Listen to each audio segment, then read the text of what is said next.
Mario Palacios tiene una duda en el problema, en el primer problema de tiro de proyectiles, ¿verdad, Mario?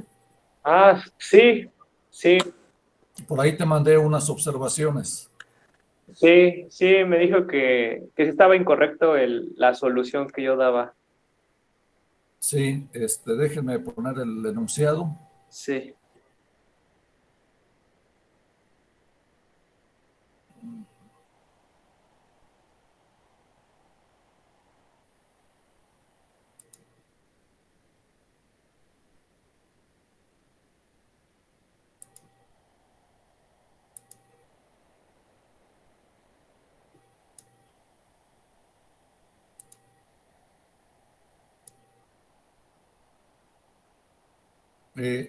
¿Alguno de ustedes ya lo resolvió?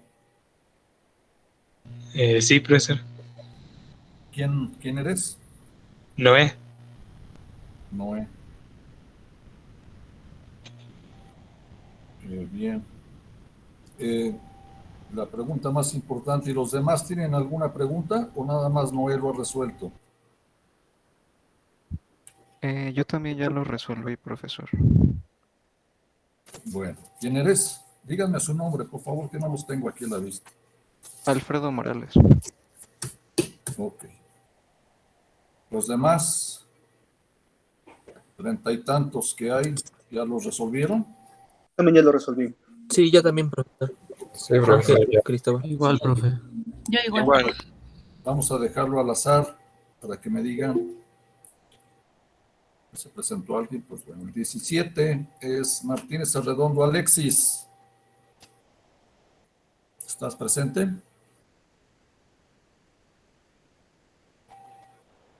¿No está? Casualidad. Sí, prof, aquí estoy.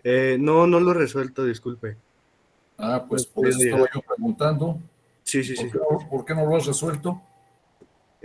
Aún no le... No, Llevamos a hacer examen, dentro de unos 10 días. Sí, me voy a poner al corriente, disculpe. Montiel Hernández y Omar.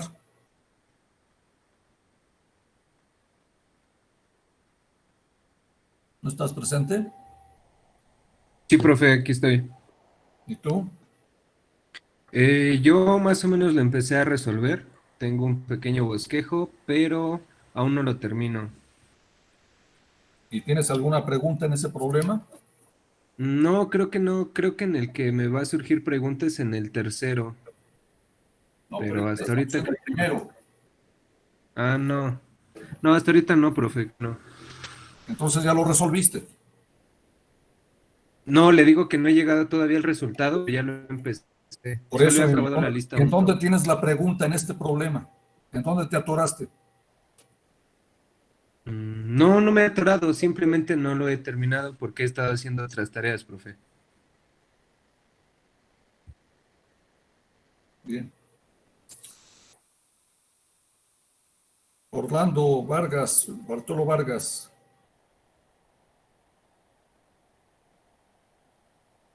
¿No está? Me parece que sí lo vi por ahí.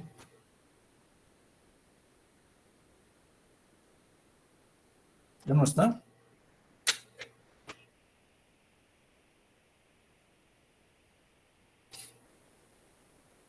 Lo estoy haciendo al azar, no crean que estoy. 21.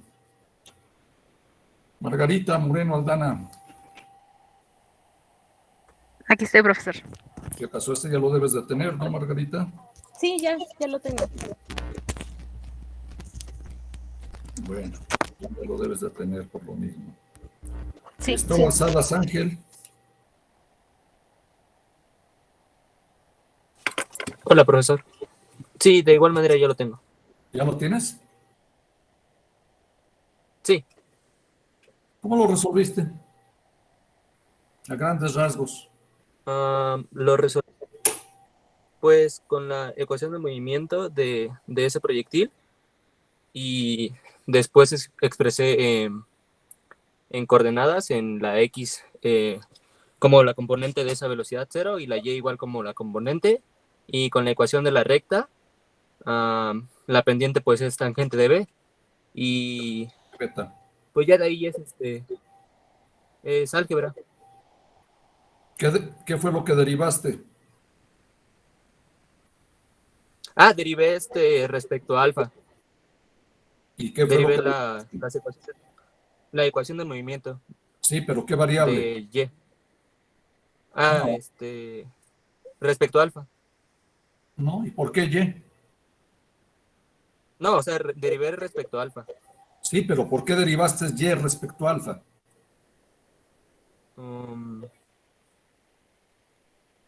Bueno, derivé la expresión que me resultó de igualar la, la ecuación de la recta y Sí, con la ecuación de movimiento.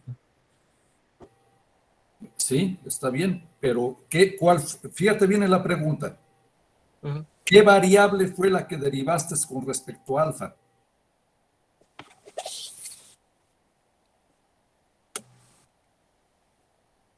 Me dijiste que la Y, ¿no? Sí. No, ¿Por qué pero bueno, sí tiene sentido. ¿Por qué la Y? ¿Por qué derivaste Y respecto a alfa? Lo mismo hiciste tú, Mario Palacios, ¿Cómo? que tú también derivaste Y con respecto a alfa. No, yo lo derivé respecto del tiempo. Peor tantito. Jeje. ¿Alguien quiere hacer algún comentario a lo que dijeron sus compañeros? Pues es de tiempo respecto de alfa. Se busca, en este caso, minimizar el tiempo. Claro, ¿quién eres? Joshua Alejandro. Díganme su nombre, por favor, para que me dirija a ustedes. Bien, eso es lo que hay que derivar, es lo que me están preguntando, que sea el menor tiempo posible. Por lo tanto, en la ecuación que obtiene uno de igualar la ecuación de movimiento de la Y, por ejemplo, de la ecuación de movimiento del proyectil en la dirección y igualarlo con la ecuación de la recta, esa ecuación se deriva implícitamente el tiempo con respecto a alfa. Y de ahí se obtiene una expresión algebraica de la cual hay que derivar, hay que despejar el tiempo. Joshua, ¿me puedes decir cuál fue la expresión algebraica que quedó al final después de derivar con respecto al tiempo, derivar el tiempo respecto a alfa, igualarlo a cero? ¿Cuál fue la ecuación que te resultó? Me quedó un producto igual a 1. Sí, pero dime qué producto. Yo aquí estoy anotando. Tangente de alfa por tangente de beta igual a 1. Tangente de alfa por tangente de beta igual a 1.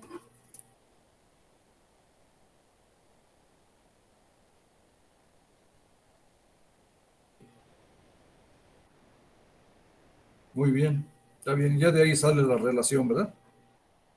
Muy bien, Joshua. Bueno, ya su compañero ya le salió. Si sigo preguntando, son 37 alumnos, pues aquí nos vamos a pasar la clase y de eso no se trata. Los que no lo han intentado, pues mal hecho, es el primer problema. Ya vamos a fijar ahorita al final una fecha de examen para que se pongan a trabajar. Los que lo resolvieron y lo resolvieron bien, pues qué bueno. Y los que no tienen preguntas y no preguntan, pues muy mal. Joshua, ¿dónde está tu apellido? Joshua. García Sánchez, ¿verdad? No.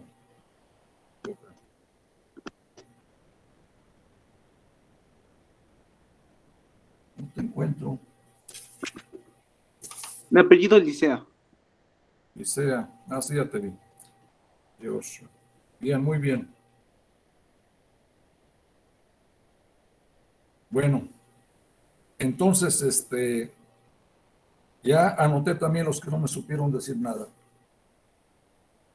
¿Qué otra pregunta de esta lista de ejercicios? ¿Alguien me dijo ahí que el 4 o alguien nombraron por ahí algún problema? ¿Quién fue?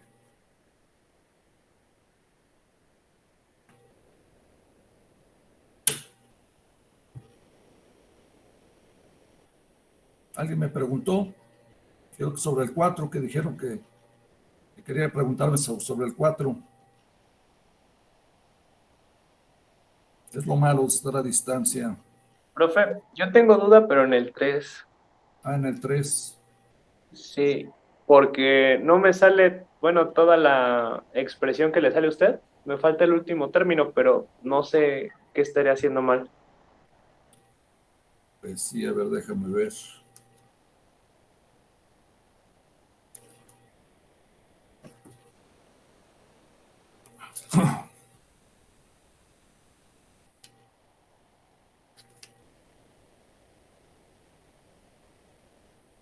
Dime más o menos la estrategia que seguiste. Ah, ok, sí. Bueno, como nos están pidiendo calcular la máxima altura con respecto al suelo, a la Sí. que el lodo puede llegar, entonces lo que yo estaba pensando es que, bueno, con esa velocidad que se desplaza la rueda, yo la tomé como la velocidad como inicial con la que sale el lodo. Sí. Y en este caso, para que llegue a una máxima altura, pues esa velocidad, bueno, el ángulo alfa, que debería generarse con la horizontal, tendría que ser de pi medios, según yo, para que toda la velocidad se concentre como que para arriba. O sea, que saldría en el Ajá, digamos, como que en el, centro como de en, ajá, sí, sí, en el sí. tercer cuadrante de un círculo. Ah, sí, sí, sí, sí. Entonces, pues yo partí de ahí, ¿no? Y como es respecto del piso, en la ecuación de movimiento, bueno, en el vector posición, en la componente Y, usé pues la ecuación de movimiento, pero le agregué la condición inicial, ¿no? Que es el más B, porque estoy Sí. suponiendo que sale como de la mitad de la llanta, ¿no? Para arriba. Ajá. Pero, bueno, esa es la situación en la que yo he estado trabajando, solo que no llego al último término del GB cuadrada entre 2B cuadrada. Y ahí donde nos da la recomendación de es necesario suponer que B cuadrada es mayor o igual a BG, sigue sin quedarme. O sea, como que me hago una idea de dónde tengo que usar como que esa suposición, pero no llego a ella. Sí, esa suposición viene porque en el desarrollo de las ecuaciones aparece por ahí que el coseno del ángulo al cual debe de salir la partícula de lodo, resulta que ese ángulo es BG sobre B0 cuadrado. Y como se trata de un coseno, entonces ese coseno no puede ser más que cuando mucho 1, ¿no? Y de ahí se obtiene esa desigualdad, es una necesidad. Pero el que no te salga el último término, el GB cuadrada sobre 2B0 cuadrado, pues no sé por qué. No sé por qué no te sale. Miren, ahí lo que te recomiendo, por favor, es que me lo envíes ahí a las dudas, tu problema, para que lo revise y me dé cuenta yo ahí cuál fue el error que cometiste, o qué es lo que te falta. Sí, Profesor, Ahí a Classroom, por favor, porque así veo más tu desarrollo, veo en dónde hay algo que falte o dónde hay algún error. sí, profe. Lo mío a todos los demás, y ahí yo lo veré. profesor, bueno, soy Noé. Quiero comentar algo del procedimiento que dijo el compañero. Sí. ¿Puedo? Sí, Bueno, aquí se hizo la suposición de que la altura máxima se alcanza cuando la velocidad con la que sale el lodo es totalmente vertical. aunque no Y necesariamente eso hay que por sí suponer solo, eso. sí, a eso iba, a que así el lodo por sí solo sí tiene su altura máxima ahí, pero hay que considerar que además de la mitad además de la altura del radio de la rueda, Sí, conforme va rotando el lodo, es decir, conforme vas más arriba vaya saliendo, hay que considerar otra altura, una altura igual al radio, coseno de teta. Eso es lo que falta considerar al compañero, una altura ahí que se debe a la curvatura de donde Pero sale el lodo. más bien es porque en primera sí no hay que suponer algo que es lo que tiene uno que calcular, ¿no? No se puede suponer. Sí. Y la otra cuestión es de que la velocidad, en virtud de que la rueda está rodando sin deslizar, entonces las partículas de la periferia de la rueda, que son en donde está impregnado el lodo, tiene una componente de la velocidad en la dirección horizontal y una en la dirección vertical. La componente que va a intervenir más es la componente vertical, porque es la que sube al lodo, pues. Pero hay que tomar en cuenta la condición de rodadura para expresar la velocidad angular de la rueda en función de la velocidad traslacional que tiene la rueda.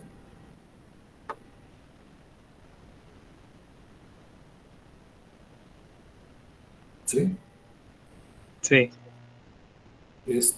Sí, ese problema, no me acuerdo, creo que viene propuesto en el Fowles, y me parece que ahí en la parte de la teoría trata un poquito este caso.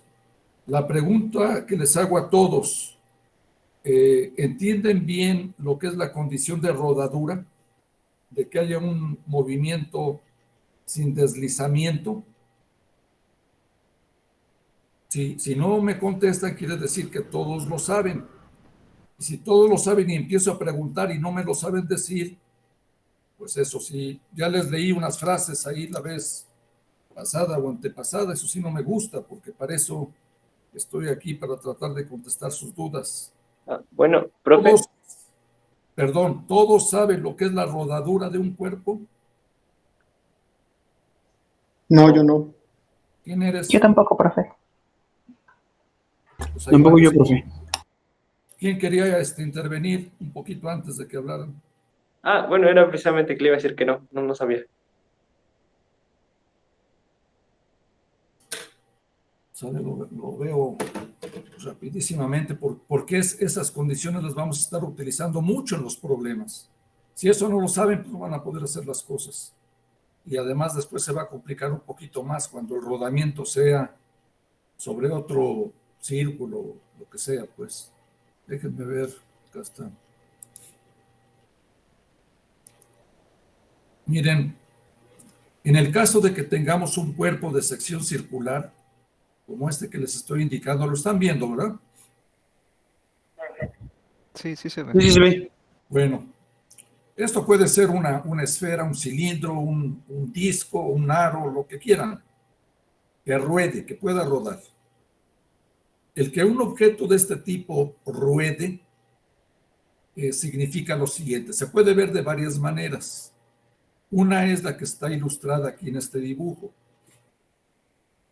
Imagínense ustedes que el piso está pintado de rojo, de pintura roja fresca. Y tienen aquí un cuerpo, supongan que es un disco, aunque ya dije qué es lo que puede ser. Y entonces empiezan a rodar, pero sin deslizamiento, sin que patine. Tendré yo que primero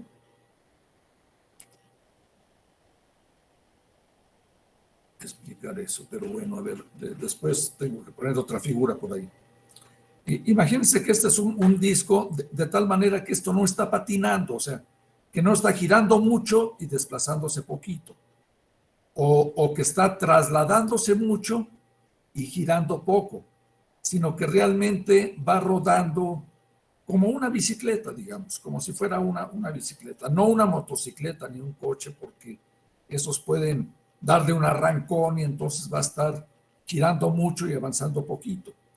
No, esto es que está rodando así de manera simple, aunque hay que explicarlo de otra manera, a ver si ahorita pongo otra figura. Entonces, mientras esto se va moviendo, rodando nada más, se va a ir pintando su superficie. Esta superficie se va a ir pintando de rojo. Y eso va a pasar aquí, se va a pintar de rojo. Supongan que después de haber avanzado una distancia X, se pintó de rojo toda esta superficie, todo esto. Y que el ángulo que se movió de haber tenido esta dirección, aquí esta línea, pasó a estar hasta acá.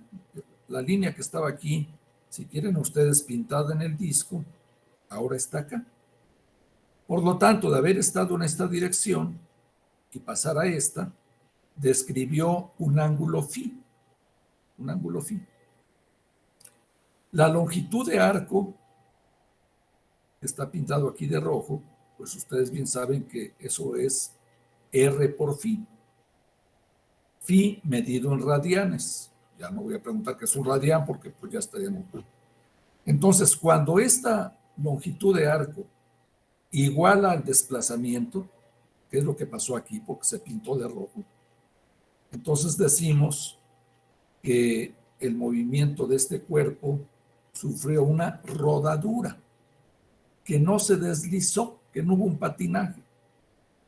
Y a esta condición que está acá, a esta, está pintada aquí abajo, esto, se le llama ecuación de restricción de rodadura, que muchas veces lo vamos a poner como X menos R phi igual a 0.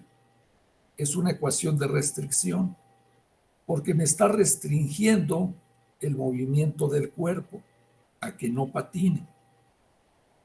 Esta es una manera de observar lo que es la rodadura.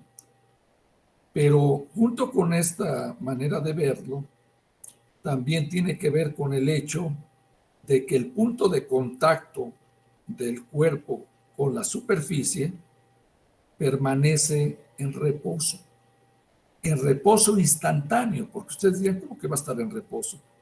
Y se mueve de aquí para acá. Sí, pero es en cada instante, cada punto del disco que está cayendo, o sea, que está teniendo contacto con el piso, en ese preciso instante que toca el piso, ese punto está en reposo. ¿Sí me lo comprenden? Cada vez que un puntito del cuerpo toca el piso, en ese preciso instante, ese punto está en reposo. Y eso se debe a que en un cuerpo como este, que se está trasladando y girando alrededor de su eje, la velocidad de los puntos de este cuerpo, en particular vamos a fijarnos en los de la periferia, es la suma de dos velocidades. La velocidad debido a la traslación del cuerpo, más la velocidad debido a la rotación respecto a un eje que pasa por su centro. Déjenme ver si tengo una figura que ilustre eso. Creo que por acá lo tengo.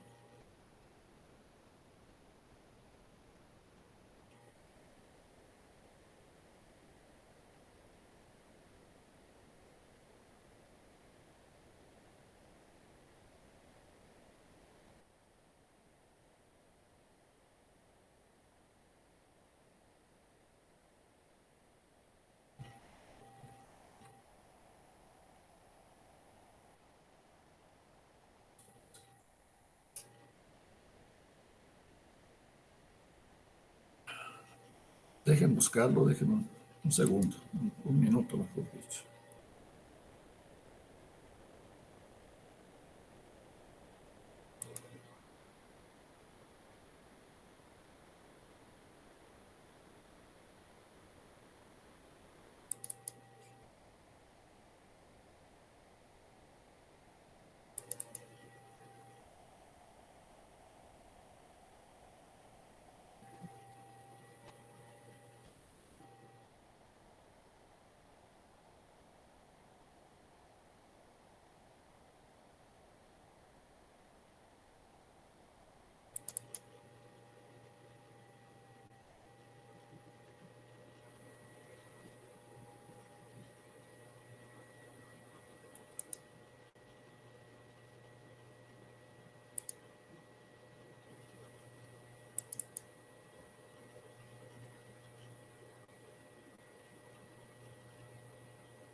Ah, ya lo encontré.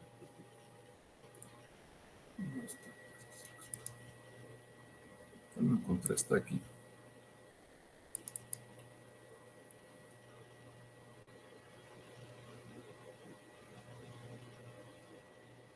Esa figura que acabo de poner que dice traslación, rotación, ¿la están viendo? Sí, profesor. Sí, sí se ve. Entonces, miren, aquí, Sí. vean lo siguiente. Imaginen que es un disco, aunque ya les dije que puede ser cualquier cosa que tenga sección circular. Si este cuerpo lo arrastran sin que gire, o sea, como si lo empujaran así nada más, entonces todos los puntos de este cuerpo, todos los puntos, el de arriba, este de acá, este que está por acá, o sea, las colas de las flechas me indican el punto que estoy considerando. Todos esos puntos se mueven con igual velocidad y en esta dirección. La rapidez la magnitud de estas flechitas es la misma. Todos se mueven igual, porque es un cuerpo rígido que vamos a estudiar más adelante y todos se mueven con la misma velocidad. Ahora supongan que este cuerpo le ponen aquí un clavo y permiten que nada más gire alrededor de ese clavo, de ese eje. No se va a trasladar porque está ahí anclado, está el clavo ahí, el eje está fijo y esto gira. Entonces, la velocidad de las partículas de este cuerpo se calculan con esta fórmula que ustedes conocen y que la voy a demostrar más adelante. La velocidad va a ser igual a omega cruz r como vector, donde omega es la velocidad angular del cuerpo respecto a este eje y r es el vector posición de la partícula que estemos calculando.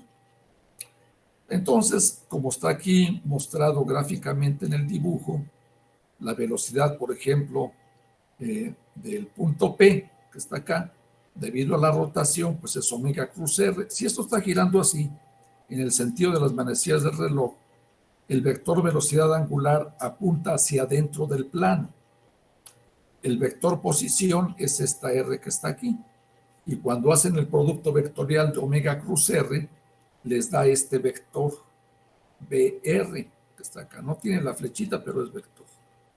Entonces, la velocidad de este punto, debido a la rotación de este cuerpo, me da este vector, este que está acá. De este puntito que está aquí, que estoy señalando, se construye exactamente igual. Veo el vector de posición, lo multiplico por el vector omega que entra al plano y les da este vector, que es perpendicular a R y es perpendicular a omega, como debe de cumplirse. Y la magnitud del vector, pues como pueden verse, es un poco más pequeño que este, porque está más cerca del eje. Si este está más cerquita del eje, pues entonces va a estar un poquito más chico, y si este está más pequeño, va a estar más pequeñito.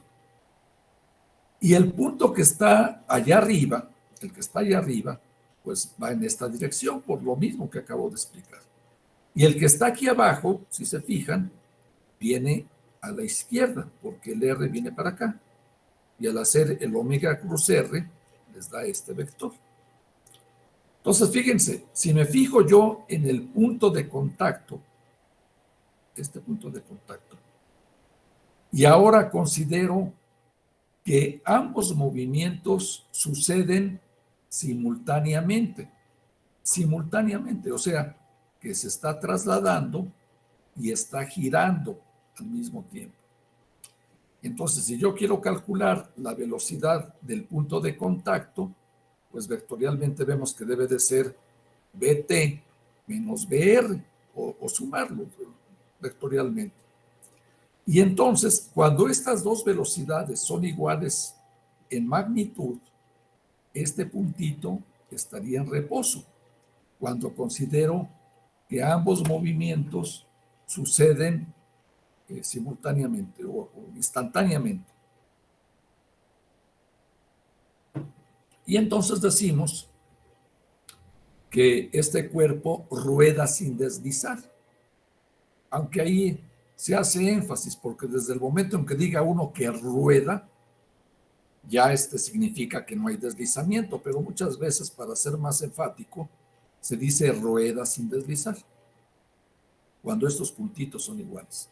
Obviamente que, por ejemplo, si ustedes quieren considerar el movimiento del punto P que está acá, que más o menos coincide con el que está aquí, de este lado izquierdo, entonces la velocidad de este puntito, del punto P, va a ser la suma de este vector que está acá con este otro de que está acá. Entonces aquí pondrían el vector rojo de este lado para acá y con la ley del paralelogramo les daría un vector que va en esa dirección. Eso deberían, yo creo que lo estudiaron en física 1, ahí viene en el REST y todo esto.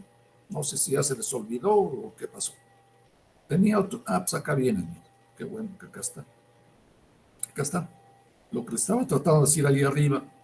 Traslación más rotación, BT más BR les da este vector velocidad. Este puntito P, cuando suceden las dos movimientos, me da este vector. Fíjense que en ese caso, cuando consideran el punto de hasta arriba, es cuando es más grande el vector velocidad, porque ahí coinciden en dirección la velocidad de traslación y la velocidad de rotación. O sea, el punto de arriba es el que más rápido se mueve de todos los cuerpos. El punto de abajo, pues es lo que explicaba yo hace un momento. Aquí, si son iguales en magnitud estas dos velocidades, entonces este está en reposo en ese instante. Si este vector rojo es más grande que este, como está indicado aquí en esta figura, entonces quiere decir que este cuerpo está trasladándose más rápido de lo que rueda. O sea, quiere decir que como que va medio enfrenado, como si fueran enfrenando un poquito y patina y se desliza. Hay una especie de deslizamiento. Cuando este vector de la rotación es más grande que el de traslación, es, por ejemplo, si le dan un arrancón a una moto, entonces rueda mucho y se traslada poco porque está patinando. Este vector le gana a este. Pero justamente cuando los dos son iguales, entonces es cuando sucede la rodadura. Se puede demostrar, y viene ahí en los libros básicos, que esta velocidad que está acá, esta velocidad de este punto P, se puede ver como una rotación pura alrededor de un eje que pase por el punto de contacto, como está ilustrado acá. Pero eso hay que probarlo, esto hay que demostrarlo, que la velocidad de este punto, cuando se traslada y rueda, se puede también calcular, debe de ser cuando rueda, cuando hay nada más, que no hay deslizamiento.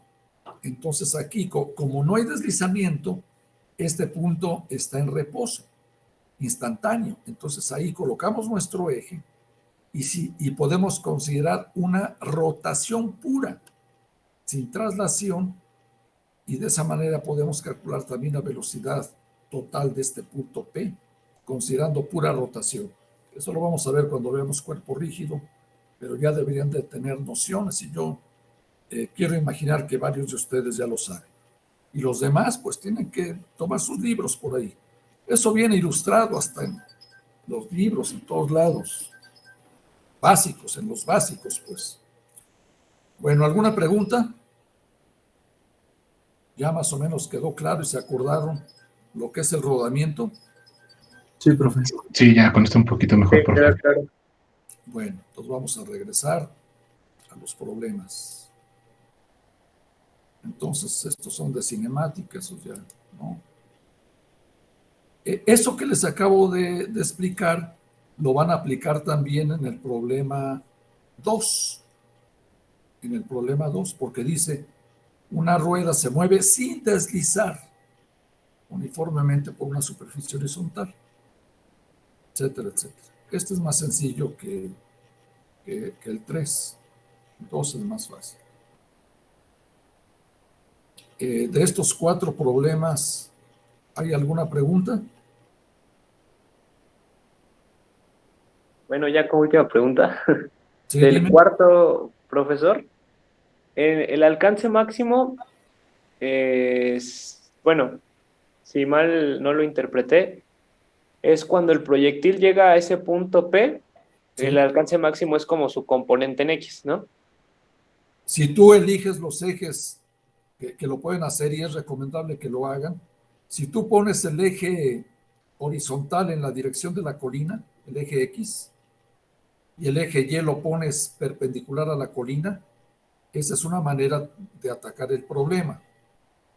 En ese caso sí, pues el alcance sería a lo largo de esta recta.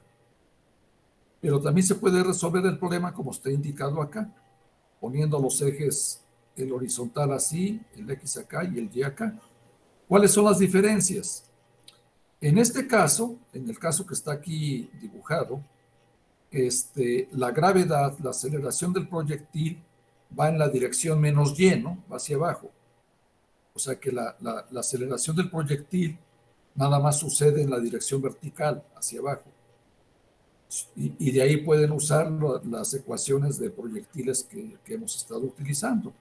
Nada más que este punto P lo tienen que localizar primero. Ese punto P es parte de la trayectoria del proyectil y parte de la colina. Entonces aquí, igual que como pasó con el problema 1, tienen que poner la ecuación de esta recta, que es sencilla, y la ecuación de la trayectoria, esa es una manera de hacerlo, y calcular este puntito P para calcular este alcance, y este alcance hay que hacerlo máximo variando el ángulo alfa, ¿no? Esa sería una manera. Si lo hacen de la otra forma de poner el eje X a lo largo de la colina y el otro perpendicular, en ese caso, la aceleración del proyectil tiene dos componentes, en X y en Y. Y entonces ahí hay que tener cuidado porque el movimiento del proyectil en esos ejes coordenados es acelerado en las dos direcciones. Y entonces hay que tener cuidado. ¿Qué ventaja tendría ese sistema? Pues que el alcance está en la dirección X que quieren calcular. Nada más que la dirección X no es un movimiento uniforme, es un movimiento acelerado si usa uno de esos ejes coordenados. En este problema yo les sugiero que lo hagan con los dos sistemas coordenados para que vean las diferencias. Bueno, después de decir esto, no sé quién me preguntó si tiene algo más que decir. No, profesor, nada más. Es que lo del alcance máximo, pues, no, todavía no lo resuelvo. Me queda ahí una expresión medio fea y no la puedo simplificar. Pero ya te salió la primera respuesta. Sí. De ahí, pues esto hay que derivar respecto a alfa, ¿no? La beta es constante, es la inclinación de la colina, esa es constante. La que varía es alfa. Aquí está seno de alfa menos beta, pero seguramente en el desarrollo debe de ser seno de alfa coseno de beta menos coseno de alfa seno de beta, por trigonometría. Y luego esto hay que derivarlo hay que derivar la L respecto a alfa para calcular el punto en el cual, y luego es lo que se usa desde la preparatoria. Y para encontrar esta relación,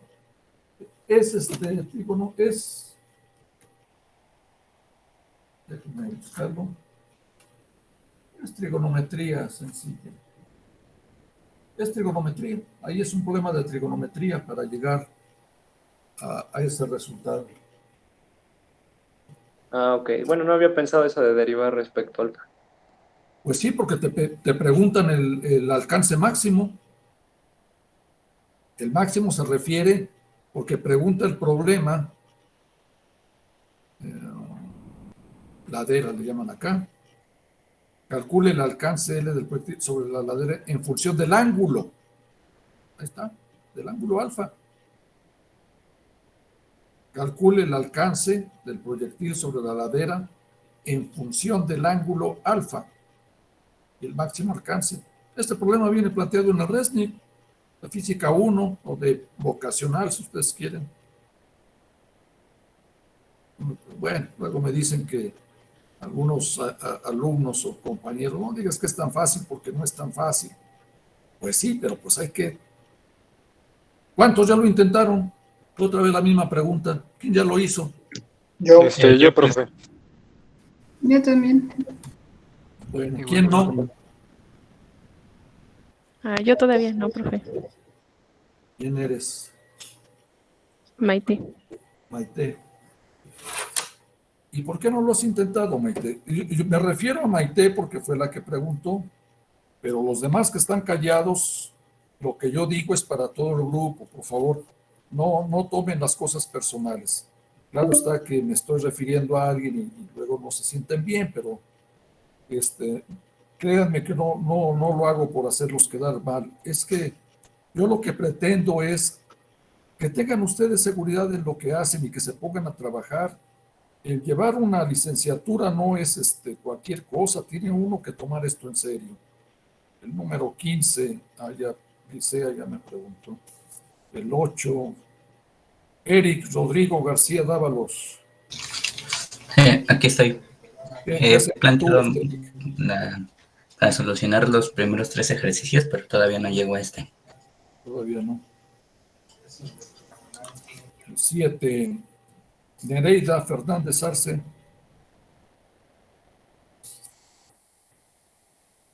Nereida, ¿estás por ahí? Creo que no.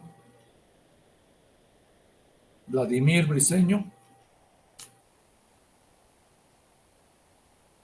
¿Ya se fueron? No, profe, aún no llego a ese problema.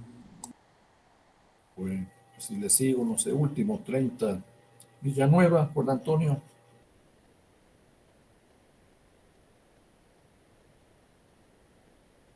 ¿No estás? ¿No está Juan Antonio Villanueva? Eso ya que veamos Teams, y ya se nos va a acabar el tiempo, ¿verdad? Ya mero, 26. Gerardo Rosas Chávez. Tampoco lo he hecho, profe. Bueno, no tiene mucho caso estar preguntando esto. Pues tienen que ponérselos a hacer. Tienen que organícense en las materias que lleven, inscríbanse en las que pueden estudiar. En principio tienen más tiempo ahora que no tienen que ir a la escuela, pero sé que las cosas se dificultan de otra manera, de eso estoy consciente, pero tienen que... Ya les mandé la lista de los problemas de dinámica, ¿no? Estos, ahí son más. Sí. Ahí son 11 problemas.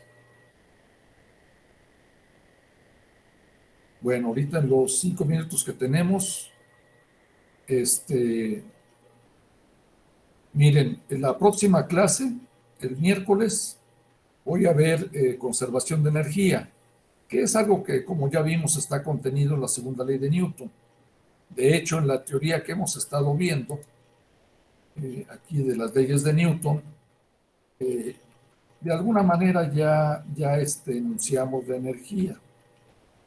En el procedimiento, ya aquí está la ecuación de conservación y ya hasta vimos de qué manera se puede utilizar cualitativamente, ya está aquí, esta parte que ahí está en sus apuntes, pero hay que hacer es más, en el apunte que viene de conservación de energía se van a repetir algunas cositas, pero vamos a hacer más énfasis. Eso lo voy a terminar el miércoles. Va a depender de si tienen más preguntas de problemas, aunque todavía nos falta 1 hora, todavía hay tiempo. Y si no, pues empiezo a dar conservación de energía. Pero quisiera verlo, espero que haya más preguntas ahora, más adelante, en la segunda parte.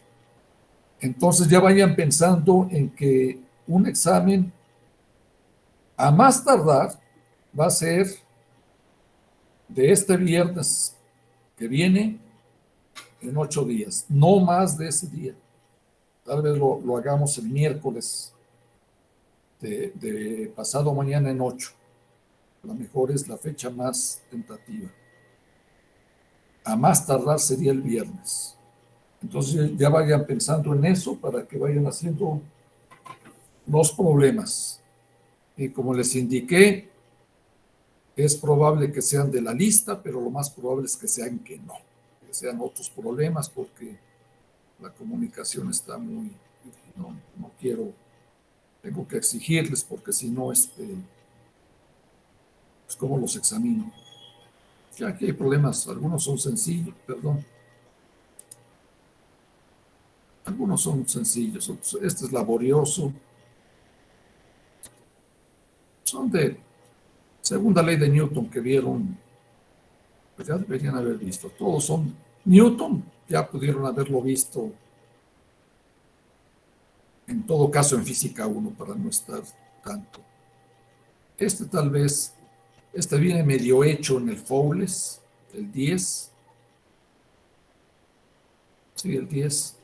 Pero ahí quiero que vean su solución y después vemos. A lo mejor se los pongo de ejemplo. Creo que lo pongo como ejemplo. Lo voy a ver.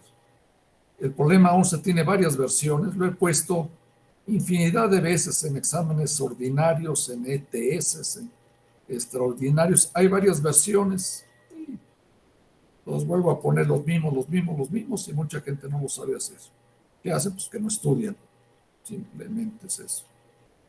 Bueno, entonces, estamos ya a punto de que nos corten.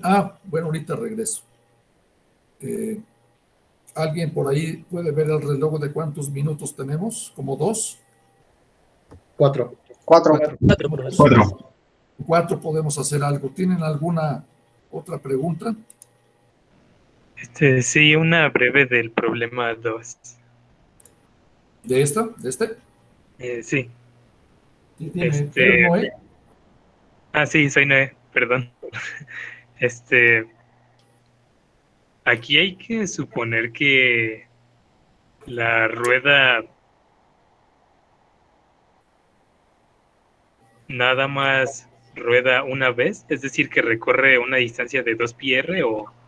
Bueno, no lo puedes suponer, aunque creo que eso resulta, Noé. Déjame ver aquí mi problema. Pero no lo puedes suponer. No lo puedes suponer. Lo que resulta es que... A ver, déjame acordarme del enunciado. Una rueda de radio se mueve sin deslizar. Discúlpenme unos minutos. Mejor regresamos en 3 minutos, por favor. Sí.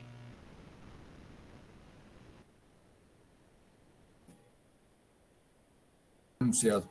Sí.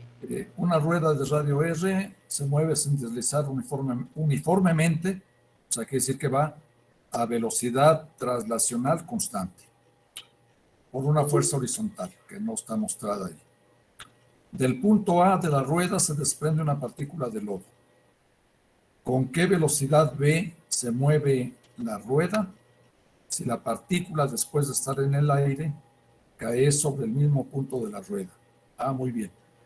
Tienes razón, Noé, creo que me habías dicho que daba una revolución. Sí, nada más una. Claro que sí. Sí, eso se toma como dato, digamos.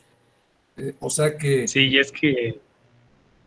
Dime. Estaba pensando que, por ejemplo, puede rodar la rueda a una velocidad muy grande y entonces la partícula de lodo alcanzaría una velocidad muy alta y se desplazaría a una distancia horizontal muy grande. Entonces, no hay una restricción como tal al número de vueltas. Y el resultado sería raíz de n. No, a ver. ¿Cómo? Perdón, profesor.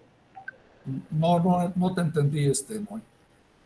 Mira, la restricción que hay es que la rueda se desplaza, en este caso en virtud de que no se desliza, porque dice que rueda se mueve sin deslizar, o sea que está rodando. Entonces quiere decir que cuando pasó de este punto a este otro punto, tuvo que haber sido 2πr lo que se trasladó, ¿no? Sí. Porque es la longitud de la circunferencia. Sí. Bueno, entonces, por otro lado, ¿con qué velocidad sale la partícula ¿Con qué velocidad sale la partícula de lodo? Con una velocidad, ¿Y en qué dirección? ¿En qué dirección primero? formando un ángulo de 45 grados con respecto al horizontal. Su componente en X es V y la vertical, la Y, también es V. Sí. Dile a tus compañeros por qué es 45 grados. Es 45 grados porque, bueno, ahí como la componente vertical y la horizontal ambas son V, o sea, tienen el mismo valor. Eso solo se consigue con un ángulo de 45 grados, ya que la tangente del ángulo debería de ser 1. Sí, déjame ver Bueno, y aquí. también por el hecho de que la velocidad de traslación que sube, bueno, esa aporta la componente en X y en Y, como la partícula sale de la misma línea horizontal, la velocidad de rotación es totalmente vertical. E igualmente es V porque no hay deslizamiento. Sí, muy bien. ¿Comprendieron los demás lo que dijo su compañero? En virtud de que esto rueda sin deslizar, entonces la velocidad de traslación que expliqué y la velocidad de rotación son iguales en magnitud. Y al ser iguales, entonces, digamos que la dirección del vector velocidad resultante, pues debe de ser tangente de alfa sería la velocidad de rotación entre la velocidad de traslación, pero son iguales. Entonces vale 1. Y por lo tanto la tangente de alfa igual a 1 implica que alfa vale pi sobre 4. ¿Verdad? Fue lo que dijiste, ¿no, Noé? Sí, pero mejor ordenado. Mejor ordenado lo dijiste tú. No, usted. Bueno, está bien.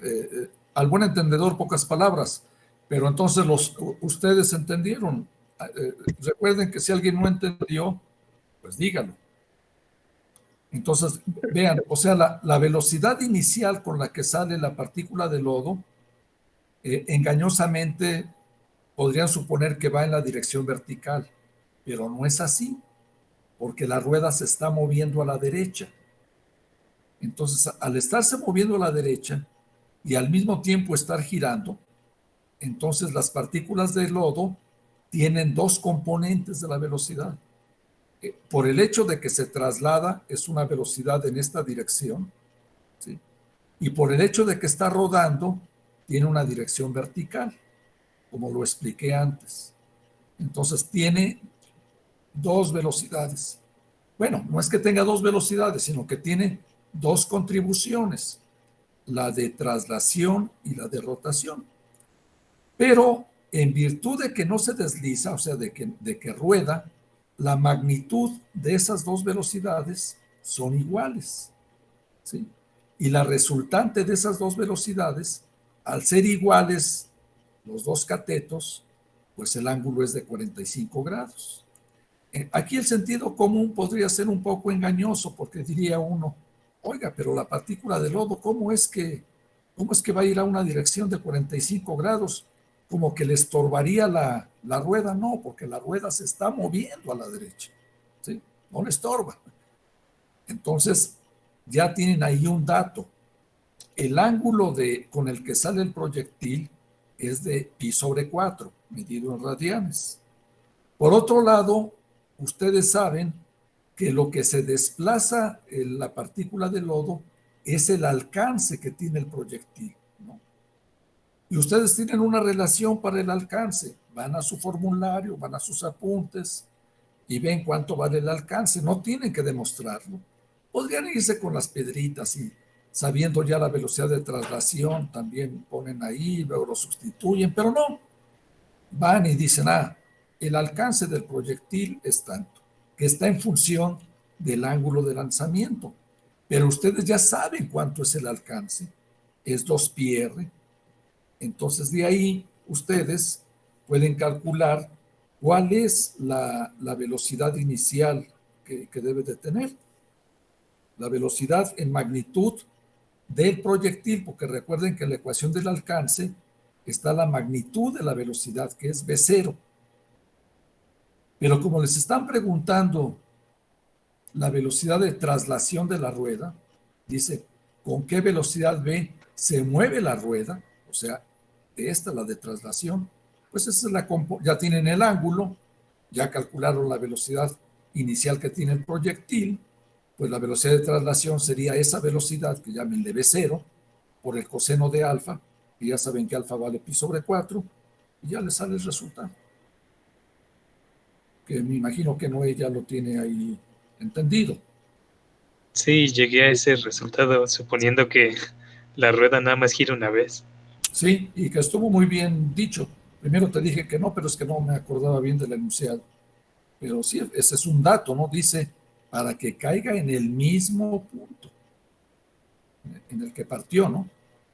O sea que necesariamente lo que se traslada tiene que ser, pues, la revolución completa que dio la rueda para que llegara al mismo punto.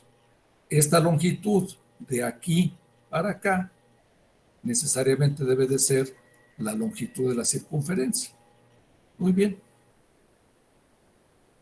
Aquí yo recuerdo de hace muchos años, tenía yo un grupo y había un grupo de alumnos, no eran muchos, como unos 5 yo creo, 4 o 5. Uno de ellos era una persona muy, muy buena para la programación, para cómputo. Ese debe estar ganando mucho dinero por ahí. Creo que sí terminó en la escuela, pero no me acuerdo. Era muy bueno el muchacho este. Bueno, ese grupo de 4 o 5 alumnos, frecuentemente los veía yo en los salones de la escuela discutiendo problemas. Estaban ahí en los salones cuando estaban desocupados y estaban ahí con mis problemas. Yo creo que de todo estudiaban, pero... Y a veces me iban a acusar, oiga, profesor, es que estamos trabajando tal problema y ya nos atoramos en tal cosa. Ah, bueno, ya ahí les decía yo algo y ya lo hacía. Llegaba el día de la clase y entonces yo decía, a ver, a veces había quedado pendiente alguna pregunta que me hacía este pequeño grupo. Y les decía yo en la clase, lo vemos. Entonces llegaba a la clase y les decía, a ver, sus compañeros me preguntaron este problema y en particular se atoraron en tal parte.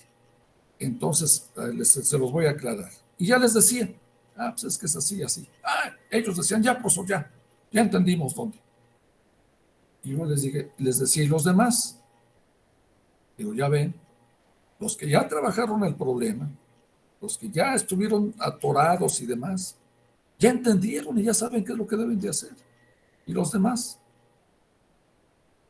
Pues espero que me entiendan, muchachos. Tienen que intentar las cosas, por favor, háganlo. Háganlo. Bueno, pasemos a más preguntas. En este mismo problema, ¿hay alguna otra duda que no hayan comprendido?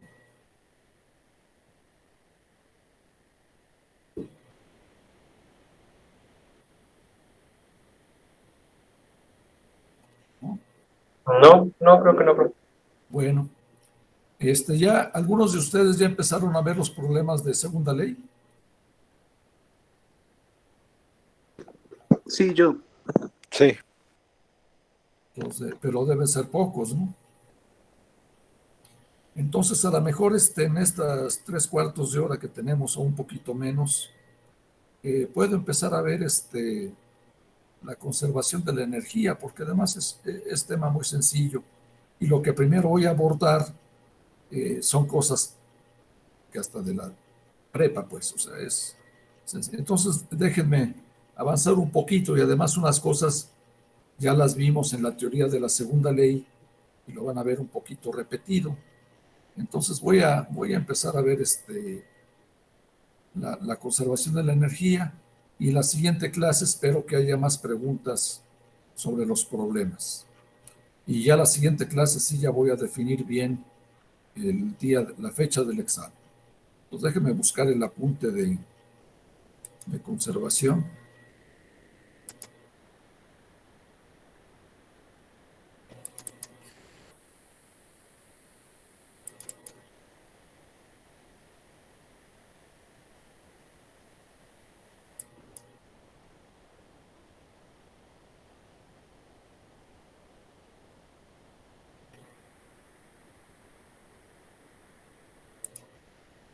¿Están viendo la conservación de la energía mecánica? Sí. Sí, profe. Bueno, les voy a mandar este apunte, todavía no se los mando. Entonces, a ver hasta dónde podemos ver. Y como siempre, les voy a enviar, al finalizar la clase, les envío el apunte de lo que hemos visto, para que ahí lo vayan teniendo. Esta parte de la teoría lo tomé, una partecita es del libro de Lindsay y Margenau, que se llama Fundamentos de Física, que es un libro en español que es muy raro. En inglés y en español es muy raro, es un libro muy viejo, pero me gustó alguna de las cosas que venían ahí. No todo está tomado de ahí, está tomado más bien la introducción que está aquí puesta, y la otra parte está tomada del French, de mecánica newtoniana, y de otros libritos, pero es un material muy estándar, así es que prácticamente en cualquier libro decente, pues, de básico, lo pueden encontrar. Esta frase la copié precisamente de este libro que les estoy indicando, que me gustó mucho. Decía, la voy a leer para que la tengan presente. Dice: parecerá extraño que hayamos desarrollado nuestra discusión sobre los fundamentos de la mecánica tan ampliamente sin apenas mencionar la energía. Realmente no hemos deseado menospreciar el significado de este concepto, pero hemos deseado puntualizar que las bases lógicas de la mecánica son posibles sin él. La cuestión que surge en el acto es: ¿por qué ha sido introducido en todas partes? Esto es lo que queremos discutir. En mis palabras, yo ya he estado haciendo referencia a lo que primero dice aquí estas personas, o dijeron. Si se fijan, ya en la segunda ley de Newton, yo les he insistido, el teorema de conservación de la energía está contenida en la segunda ley. O sea, basta la segunda ley. El teorema de conservación no es una ley, la ley es algo más fuerte. El teorema está derivado de la ley. Sin embargo, dice aquí en esta frase, ¿por qué es tan importante? ¿Y por qué es que aparece por todos lados? Y eso es lo que se trata de ver. Bueno, una respuesta práctica de esta pregunta viene aquí en la introducción. Eso se los dejo que ustedes lo lean. Es un párrafo muy simple. No voy a estarlo leyendo todo porque eso es muy aburrido. Ustedes le dan una leída. Esto viene mucho más amplio en ese libro que les nombré. De ahí nada más copié unos parrafitos, que es lo que creo que los 2 o 3 primeros párrafos que están aquí. Lo que me interesa es lo que viene aquí más adelante. Y van a ver que vamos a empezar desde un nivel muy básico, muy básico. Miren, como siempre que empiezo con lo más sencillo, vamos a considerar el caso más sencillo, como dice aquí, de un cuerpo de masa m, sobre el que actúa una fuerza constante. Y vamos a considerar primero un movimiento rectilíneo, de tal forma que voy a obviar los símbolos vectoriales. Estoy en un caso muy simple: movimiento rectilíneo, una partícula de masa m y una fuerza constante sobre el cuerpo. Bueno, debido a que hay una fuerza constante actuando sobre el cuerpo, Newton nos dice que su aceleración de este cuerpo que va a adquirir debido a esta fuerza es simplemente F entre m. Al ser la fuerza constante, y obviamente que la masa también, ya que se trata de una partícula, la aceleración es constante, ¿sí? Que es lo que está aquí dicho. Y por lo tanto el movimiento es uniformemente acelerado. Entonces, desde este momento en que nos damos cuenta que el movimiento es uniformemente acelerado, entonces yo puedo utilizar todas las fórmulas que ya dedujimos antes del movimiento uniformemente acelerado. No tengo que deducirlas, ya las puedo usar, porque estoy en ese caso. ¿De acuerdo? Bueno, entonces puedo usar las fórmulas y voy a usar esta primera. Voy a usar aquella que me da el desplazamiento de la partícula, que se obtiene de la famosa fórmula de los cuadrados de las velocidades que ustedes deben de tener presente.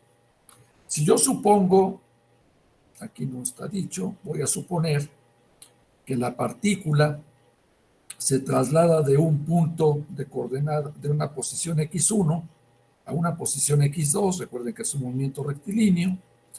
En la posición x1 tiene una velocidad v1 en magnitud, movimiento rectilíneo. Y en la posición 2 tiene una velocidad v2. Por lo tanto, el desplazamiento sería x2 menos x1, el cambio de posición. Y ese desplazamiento es igual a esto que está acá.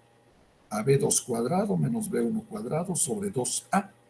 Recuerden que es la de los cuadrados, nada más que la tenemos anotada como b final al cuadrado igual a b inicial al cuadrado, más 2a por x por el desplazamiento. De ahí se despeja. Entonces tengo que el desplazamiento es este. De aquí despejamos la aceleración. Y por lo tanto la aceleración va a ser 1 sobre 2 delta x es el desplazamiento, por la diferencia de las velocidades al cuadrado que está acá. Pero la aceleración de la segunda ley de Newton que tenemos aquí arriba es F entre m. Es F entre m que está acá. Entonces ahora lo que hacemos es que reordenamos esta ecuación, la última. Aquí no debería yo haberlo escrito así porque es algo que no me gusta, que luego hacen mucho los alumnos. Son ecuaciones. Me disculpo aquí. Aquí voy a considerar de aquí para acá. De aquí para acá. Me olvido de la. Y entonces veo que pongo la F por delta X, paso la delta X para acá, y la M la paso del lado izquierdo, en un medio lo dejo, le doy vuelta a todo, y lo puedo escribir de esta manera. ¿Sí? Me queda que F por delta X es igual a esto. ¿Qué obtuvimos? Pues algo muy interesante. Vimos, ya sabemos que a esto le vamos a llamar la energía cinética, y obtenemos que cuando multiplico la fuerza constante que está actuando por el desplazamiento que sufrió la partícula, me va a dar un cambio en la energía cinética. Y eso es un resultado interesante. Eso está expresado aquí en estas 3 líneas, que lo voy a leer. Dice, en el lado derecho de esta ecuación se tienen cantidades asociadas solamente con las propiedades del cuerpo y de su movimiento instantáneo. O sea, las propiedades del cuerpo es su masa y las propiedades del movimiento pues es la velocidad que tiene. Es delta. Recuerden que es lo que está aquí arribita. Es las velocidades que tiene el cuerpo a diferentes tiempos. Y del lado izquierdo, lo dice aquí, en el lado izquierdo se tienen cantidades asociadas a la acción ejercida externamente sobre el cuerpo. Es decir, en esta ecuación, se logra una separación entre la acción externa, la F, y las propiedades intrínsecas del cuerpo, que es del lado derecho. ¿Sí? El agente externo que actuó durante este desplazamiento ocasionó este cambio en el estado de movimiento del cuerpo. ¿De acuerdo? Bueno, dice aquí, se puede decir que la acción externa dada por el lado izquierdo de la ecuación se transforma en el cambio de la propiedad intrínseca del cuerpo. A este producto de la fuerza por el desplazamiento, ya lo conocen ustedes, se le llama el trabajo, W hecho por la fuerza. ¿Sí? Es una fuerza constante, acuérdense que esa fue una suposición. Entonces, el trabajo hecho por la fuerza se calcula simplemente como F por el desplazamiento, que nos lo enseñan desde la secundaria, ¿no? Trabajo igual a la fuerza por distancia. Y ya. Y a la cantidad que aparece aquí se les llama la energía cinética y la delta T, pues es el cambio de energía cinética. Bueno, en lo que sigue vamos a dar un pasito más adelante. Aquí supusimos que se trataba de una fuerza constante. Vamos a quitar esa restricción. Vamos a suponer que tenemos una fuerza que no es constante, como dice acá. La restricción de que la fuerza y la aceleración sean constantes es innecesaria. Consideremos ahora la ley de Newton en esta forma. Vamos a poner la F igual a la masa por la derivada de v respecto al tiempo, que es la aceleración. Ustedes lo saben. Vamos a multiplicar ambos lados de esta ecuación por dx, por un desplazamiento infinitesimal que tenga el cuerpo. Disculpe, profe. ¿Sí? Soy Mel. Disculpe, es que no me queda muy claro por qué la restricción de que la fuerza sea constante se vuelve innecesaria. Porque lo vamos a probar. Ah, O sea, ok. vamos a probar que no es necesario suponer que la fuerza sea constante para obtener un resultado, como vamos a ver más adelantito, que es similar al que acabamos de obtener. O sea, a lo mejor no se entiende bien lo que quise decir, pero aquí dijimos, la fuerza es constante, ¿no? Fue lo que supusimos aquí. ¿Quién eres? Mel. ¿Melba? Sí. Ah, ok, Melba. Sí, aquí supuse que era constante. Tú me podrías haber dicho, oiga, profesor, y cuando la fuerza no sea constante, pues cuando no sea constante le vamos a hacer como te voy a decir ahorita. O sea, vamos a quitar esa restricción. La quito. Porque pues que F sea constante, pues te restringe mucho los casos. Entonces tú solamente vas a poder resolver problemas en los cuales la fuerza sea constante. Y si alguien te pregunta, no, a ver, te doy una fuerza de ley de Hooke, de un resorte, pues ya no vas a saber cómo hacerle. ¿Me entiendes? Entonces vamos a ver qué sucede cuando yo quito esa restricción. Bueno, ahora vamos a suponer que la fuerza no necesariamente es constante. Y vamos a ver qué pasa. ¿De acuerdo? Sí, profe, muchas gracias. Bueno, entonces otra vez. Entonces vamos a suponer que la F no es constante. Entonces vamos acá. Si no es constante, entonces la aceleración tampoco va a ser constante. Y entonces la aceleración la pongo como la derivada de la velocidad con respecto al tiempo, como está aquí indicado. Vamos a multiplicar la ecuación 5 que está acá por dx a ambos lados de la ecuación y vamos a integrar f por dx e integro de un tiempo 1 a un tiempo 2. Y el lado derecho, la masa, como es una partícula todavía, la saco de la integral, la derivada de v respecto al tiempo la multiplico por dx, que está acá, e integro. ¿De acuerdo? ¿Qué se hizo eso?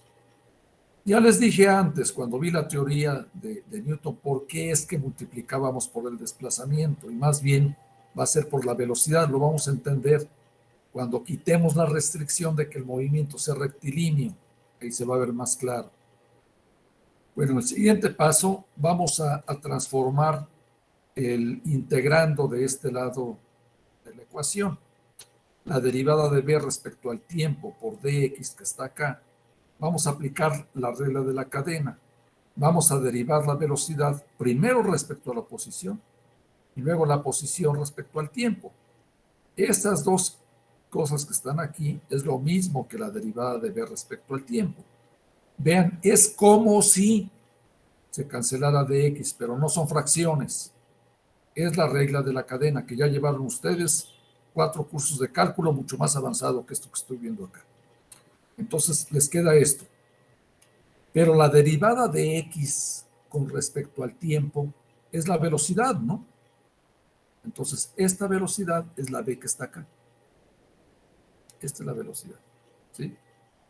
Y la derivada de v respecto a x por dx es la diferencial de v.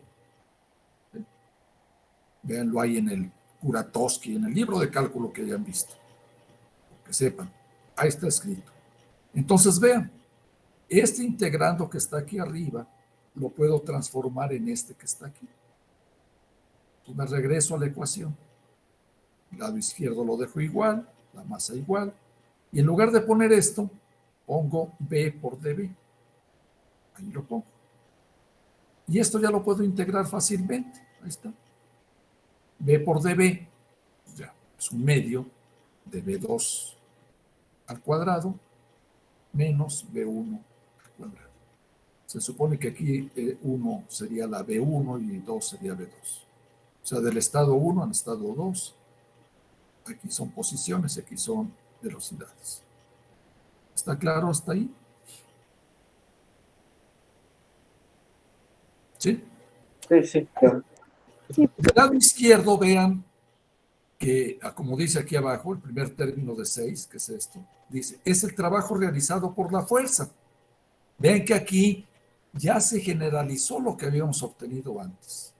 Antes decíamos que si la fuerza era constante y se desplazaba a una delta X, el trabajo iba a ser F por delta X, pero la fuerza era constante. Pero ahora no. Ahora, ¿qué es lo que hacemos? Pues vean, vamos a tomar una diferencial del desplazamiento. No tomo delta mayúscula, X. Tomo un desplazamiento pequeñito, infinitesimal, en la cual yo puedo considerar que esa F en ese pequeño desplazamiento es constante, en ese pequeño. Entonces sería F de X. Pero como está variando, bueno, pues entonces voy a sumar todas las contribuciones que hay de esta posición a esta. Y esa suma se transforma en esta S alargada que introdujo Euler y le llamamos la integral. Esa suma griega se transforma en una S larga y estoy sumando diferenciales.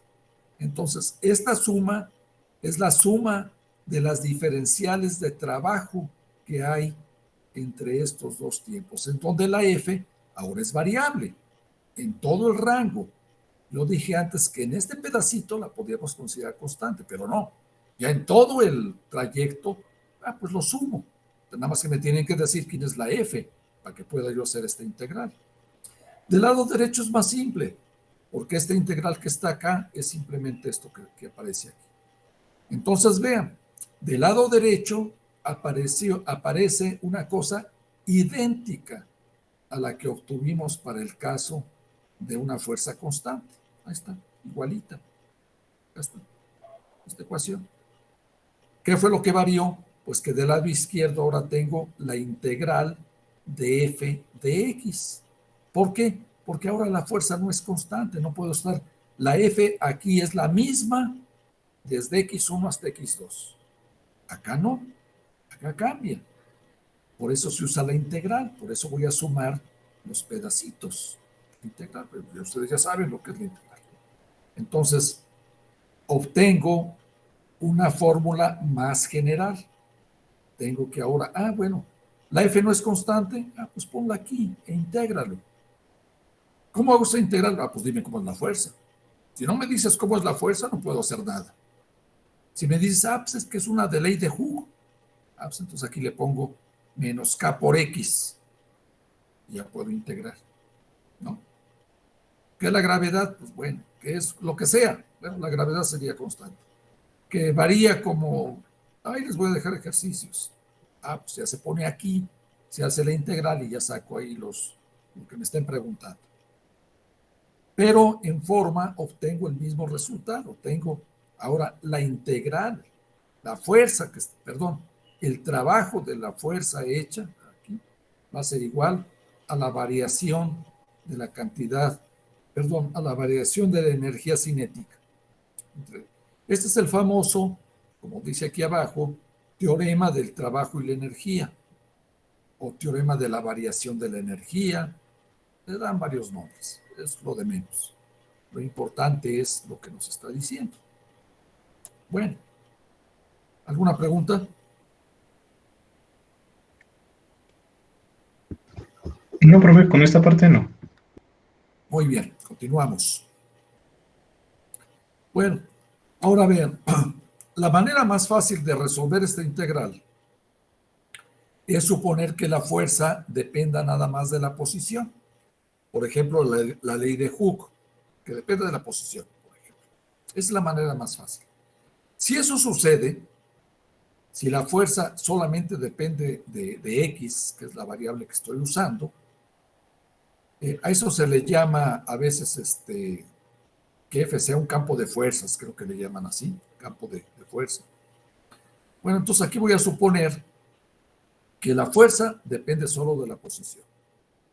Si la dependencia de esta fuerza de la posición es decente, o sea, que se puede integrar, entonces puedo suponer que el resultado de esta integral que está aquí indicada, que es la que me interesa, ¿no? Que es el lado izquierdo, aquí lo puse de 0 a X, y con un signo menos, que también ya saben por qué es que se le pone, voy a suponer que existe una función que es de la posición, que depende de la posición, tal que es igual al negativo de la integral de f de x. O sea, ¿qué estoy suponiendo? Estoy suponiendo que esto se puede integrar y que me da como resultado una función que depende de la posición. Lo estoy suponiendo. Y vamos a ver eso qué consecuencias tiene. Si hago esta suposición, esto que está acá, entonces esta integral f de x que está aquí, se puede escribir como la diferencia de b de x2 menos b de x1. B de x2 menos, por eso es el signo menos.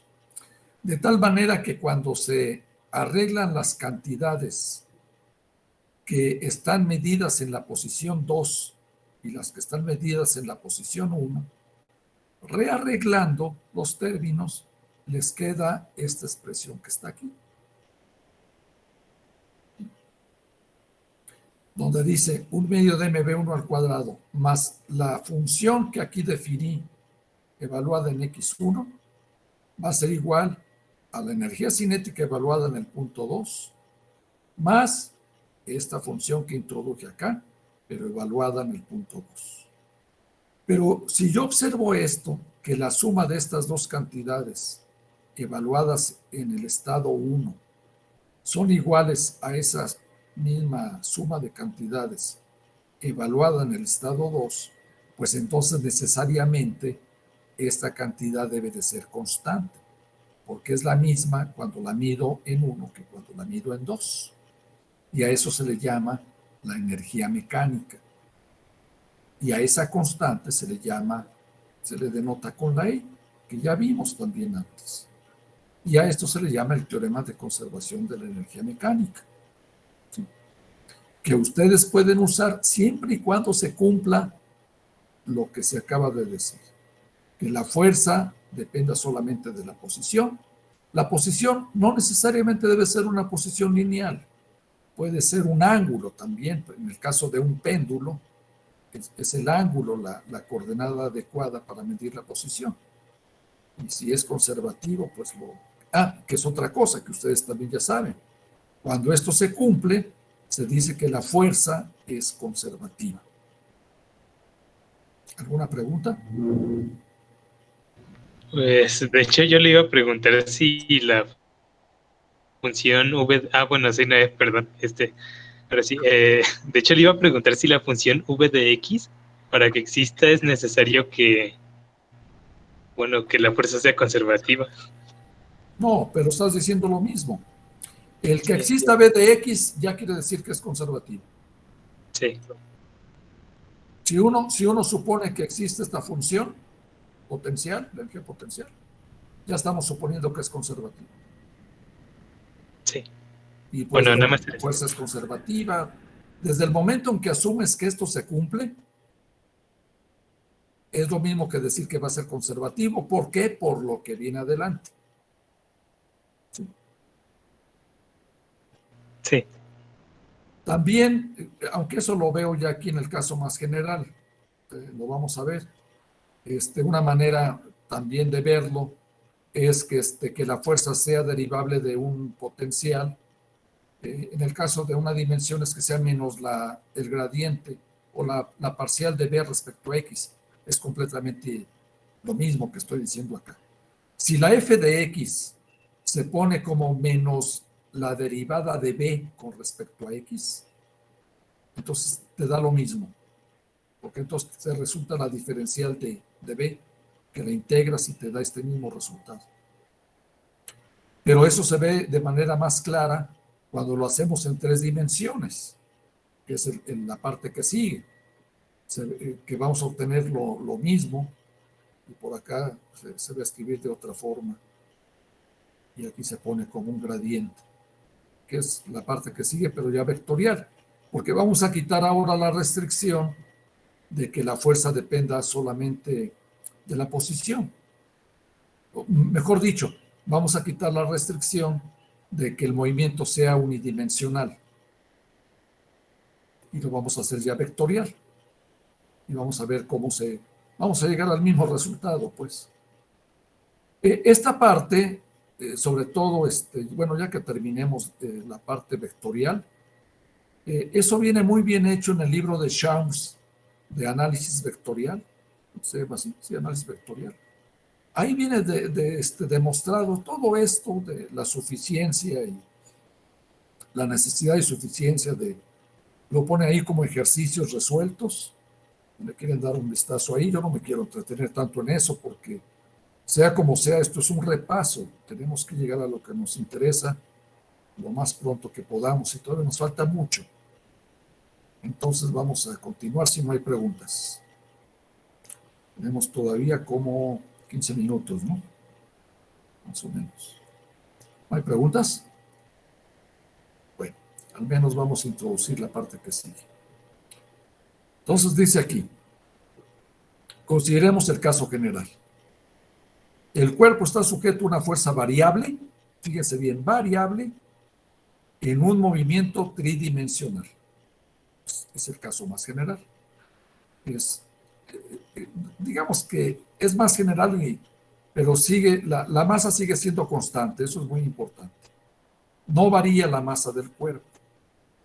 La fuerza aplicada al cuerpo es variable. Es variable y el movimiento puede ser en el espacio tridimensional. ¿Sí? Entonces, el resultado de aplicar una fuerza depende mucho de su dirección con respecto al movimiento del cuerpo que está actuando. Imaginen ustedes que la partícula P se está moviendo en esa curva en el espacio. Está ahí dibujada.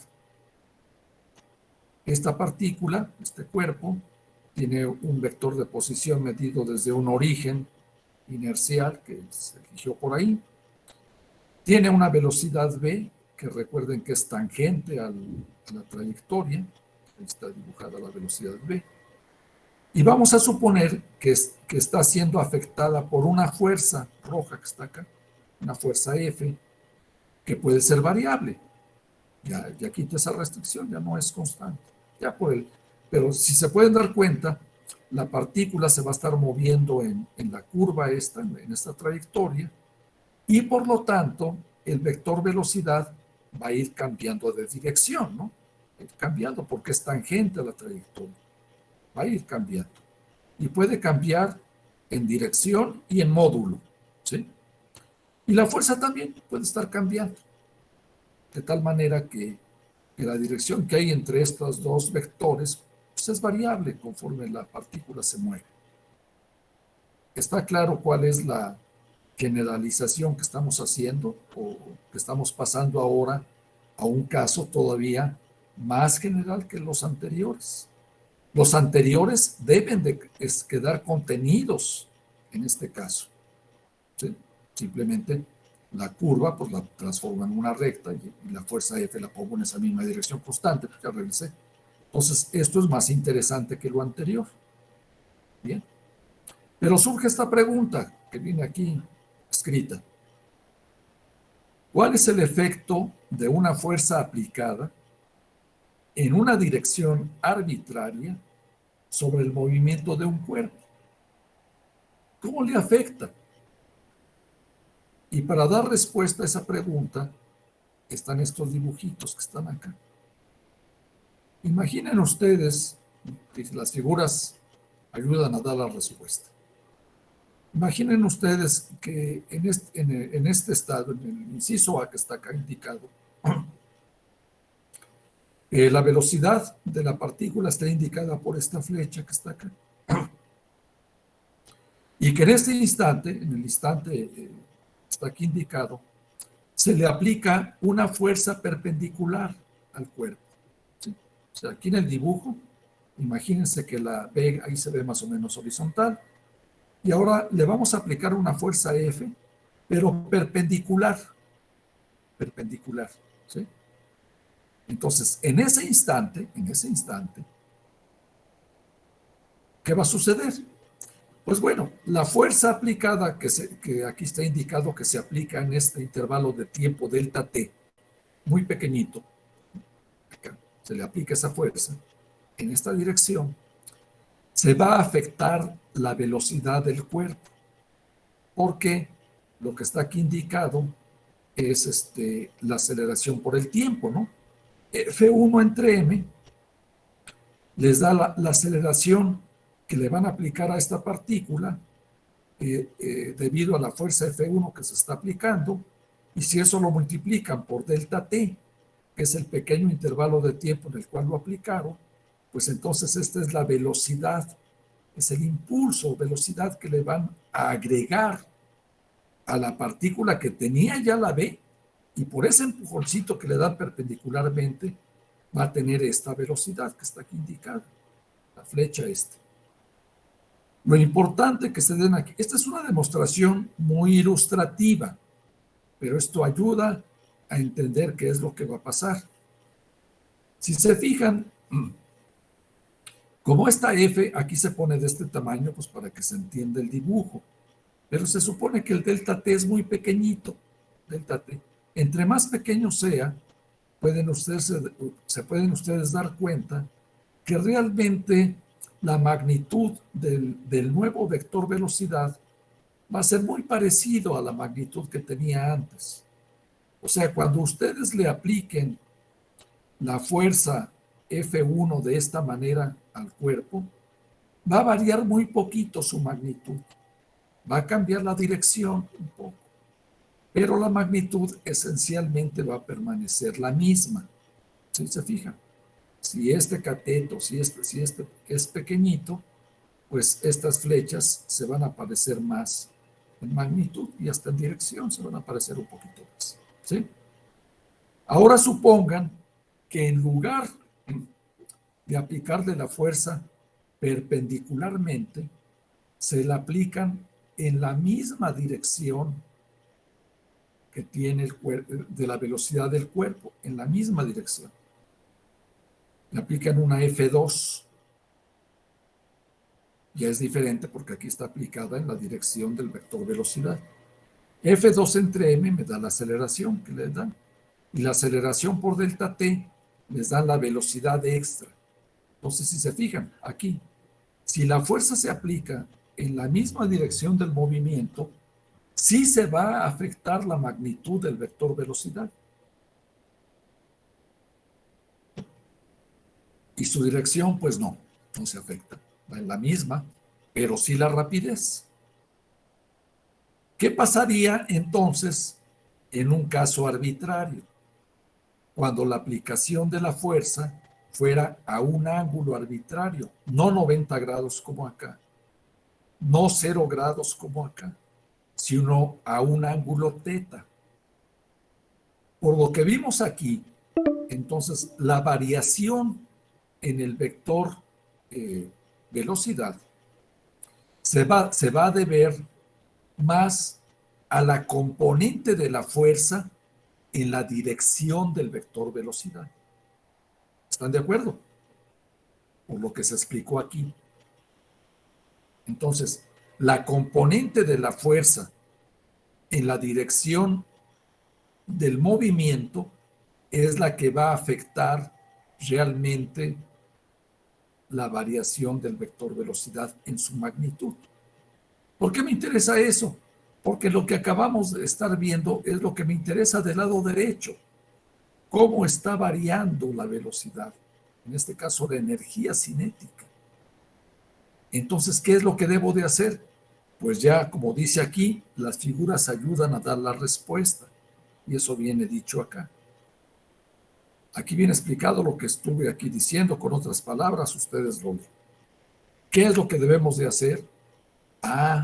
Pues debo de considerar la fuerza, pero en la dirección del movimiento, en la dirección del vector velocidad. Pero los vectores, y en particular el producto escalar, es quien me ayuda a hacer matemáticamente eso. Tomo la segunda ley de Newton, ahora de manera vectorial, F vector, masa por la derivada del vector velocidad respecto al tiempo, que es la aceleración. Pero vean, ya estoy en el caso variable, y son vectores. Pero ahora sí entiendo por qué multiplico escalarmente por el vector velocidad. Multiplico F por punto B, y esto por punto B. Aquí, como conmuta el producto punto, lo puse primero. Esto, una vez se lo pregunté a un doctor ahí que quería dar clases por ahí, por algún lado, y le tocaron de que iba a explicar esto, conservación de energía, y tomó esto y dijo, pues aquí multiplicamos escalarmente por el vector velocidad.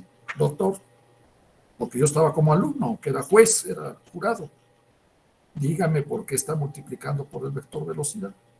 Pues porque sí, porque se puede, ¿no? Pues sí, pero ¿por qué lo hace? ¿Por qué no multiplica vectorialmente por el vector velocidad? ¿Por qué no multiplica, pues no sé, de otra forma? ¿Por qué es que multiplica por el vector? Pues es que se puede hacer. Pues sí se puede, pero ¿por qué lo hace? Se lo van a preguntar los alumnos. ¿Por qué multiplicó? Bueno, a veces se dice, pues espérense tantito. Se puede multiplicar y van a ver qué es lo que va a pasar. Pues está bien. Pero aquí ya ustedes deben de darse cuenta por qué es que se está multiplicando escalarmente por el vector velocidad. Es lo que traté de explicar en esta parte. ¿Está claro?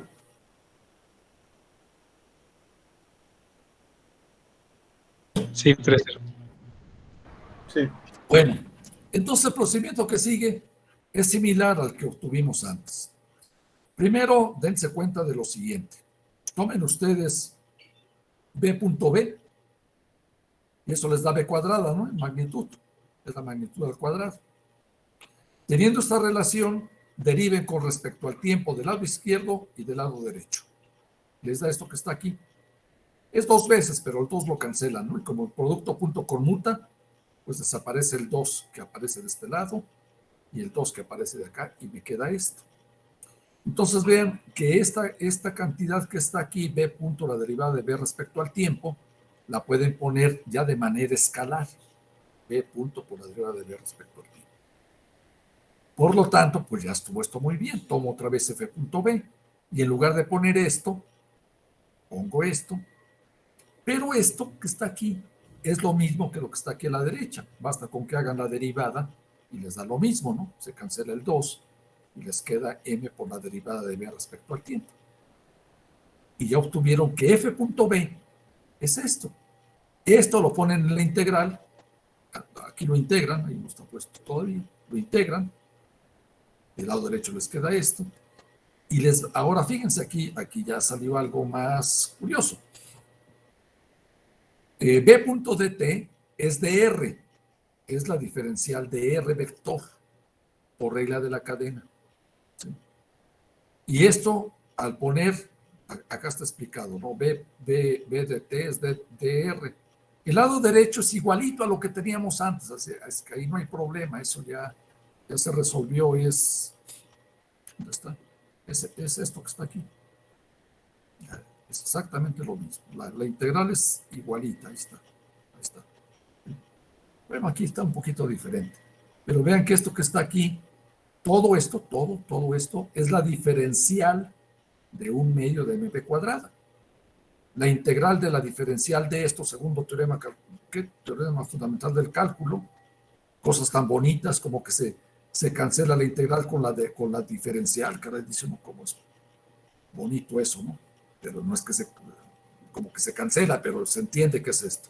¿Qué tiene que ver una integral con una diferencial? Pues bueno, eso me da la diferencial de esto, integrado de un punto 1 a un punto 2, pues es esta cantidad evaluada en 2 menos la otra cantidad evaluada, la misma cantidad evaluada en 1, que es lo que está indicado acá. Esto es inmediato. El lado izquierdo es el que es sorprendente, porque entonces vean que aquí se obtiene la integral de 1 a 2 de f.dr. Aquí sí ya hubo un cambio sustancial en la integral del trabajo, porque esta integral se llama que es una integral de línea, que también ya conocen desde análisis vectorial. Ahí se ven por primera vez, o al menos de las primeras veces, y luego en cálculo también ahí hacen un montón de ejercicios de integrales de línea. Esta es una integral de línea, ¿sí? Ahí en el Chamos de mecánica, de análisis vectorial y los de cálculo, viene todo eso explicado muy bien. No se echen la tarea a cuestas. Ya se me va a acabar el tiempo, ¿verdad? No me dicen, por favor, cuánto tengo. 4 minutos. 4. Gracias, gracias. 4 minutos. Sí. Entonces, vean, esta es una integral de línea.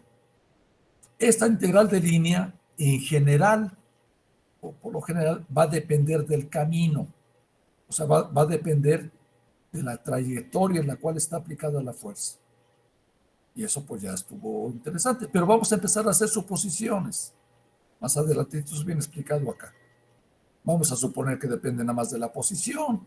Vamos a ver, todo eso viene demostrado de manera muy, muy desarrollada en los libros estos de Chams que les dije. Eso lo vemos la próxima clase. Denle, ¿saben qué es lo que voy a hacer?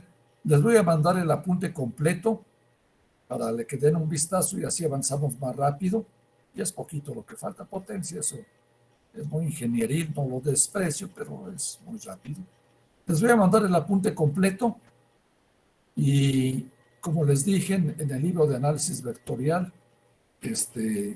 viene demostrado todo eso a modo de problemas resueltos. Pero déjenme decirles también nuevamente que no sé,